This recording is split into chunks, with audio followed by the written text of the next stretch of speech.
L'an dernier, la meilleure action parmi toutes les valeurs de l'indice S&P 500 a été Nvidia avec une hausse de 250% environ sur l'année. Le gain en popularité de la thématique IA a entraîné des hausses vertigineuses sur beaucoup de valeurs technologiques. Et en particulier sur Nvidia, car comme nous allons le voir plus en détail dans la suite, elle bénéficie d'un positionnement particulièrement favorable sur ce marché en plein boom.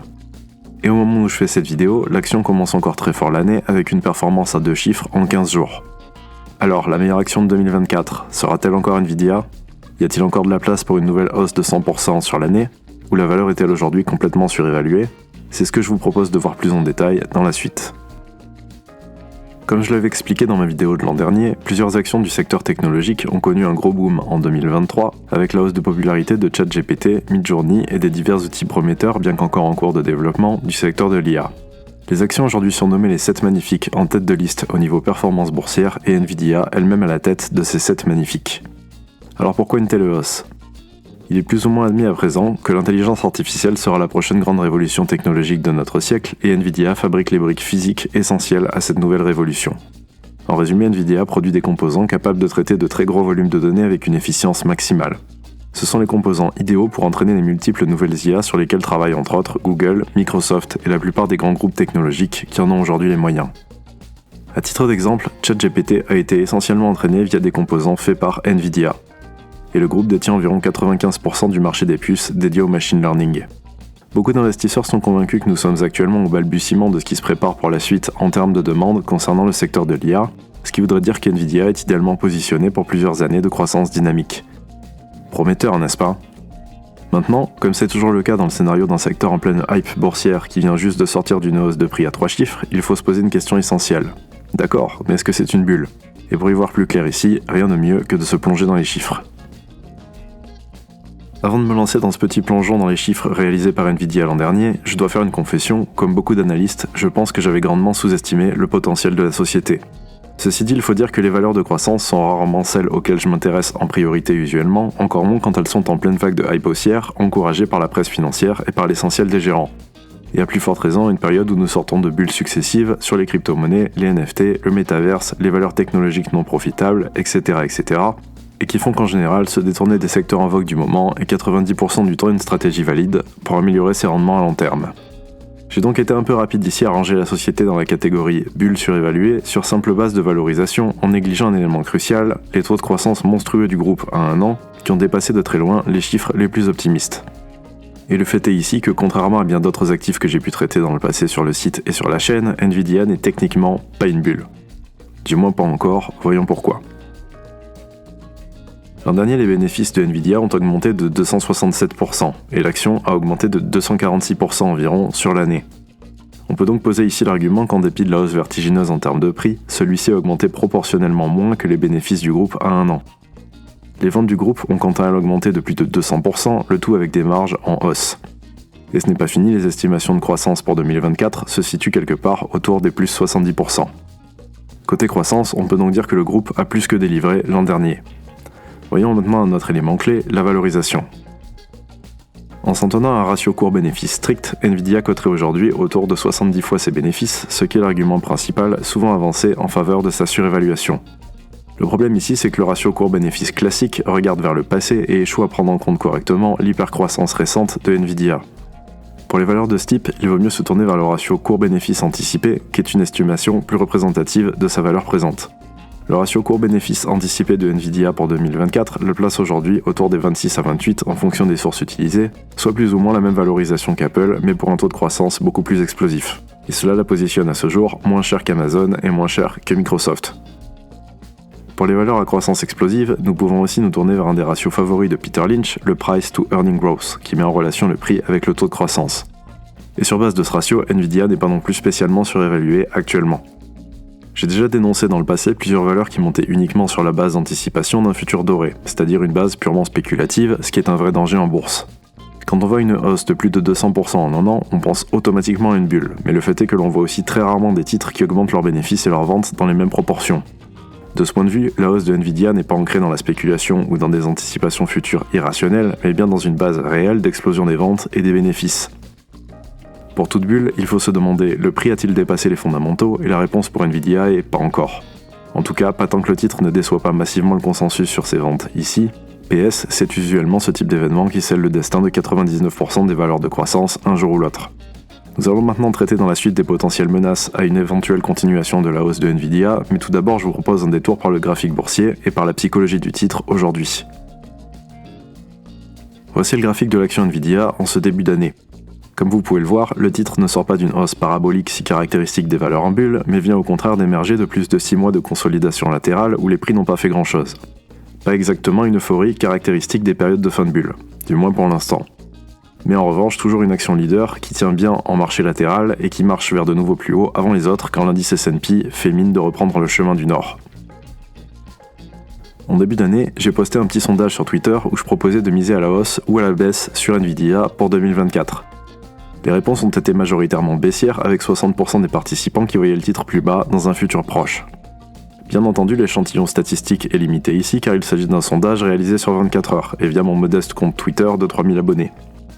Mais je pense qu'il reflète néanmoins bien le fait qu'il y a toujours un bon nombre de gens baissiers sur le titre, souvent principalement sur simple base du fait qu'elle est trop montée l'an dernier, ce qui serait une erreur de jugement ici comme je vous propose de le voir plus en détail dans le point suivant.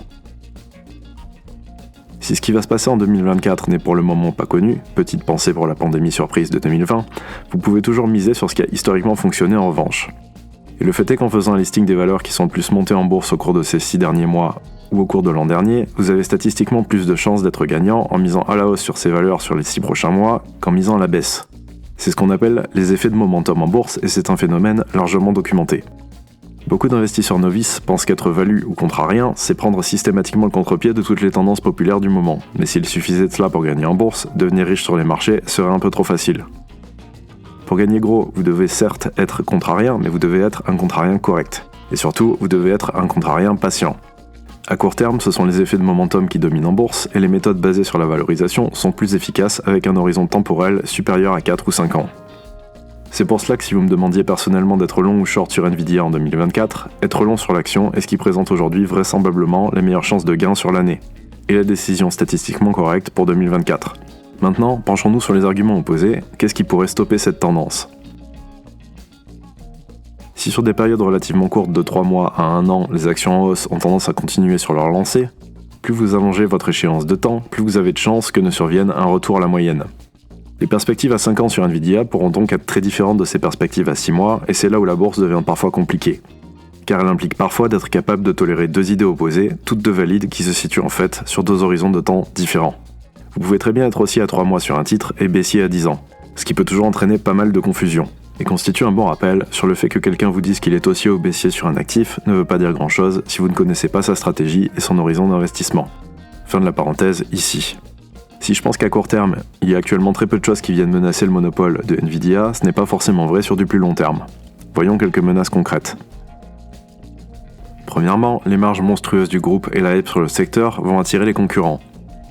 C'est un fait, les first movers, c'est-à-dire les premiers arrivants sur un secteur, bénéficient toujours d'un énorme avantage. Ce fut le cas sur YouTube, sur le marché des réseaux sociaux, ainsi que de MySpace et Facebook à leurs époques respectives.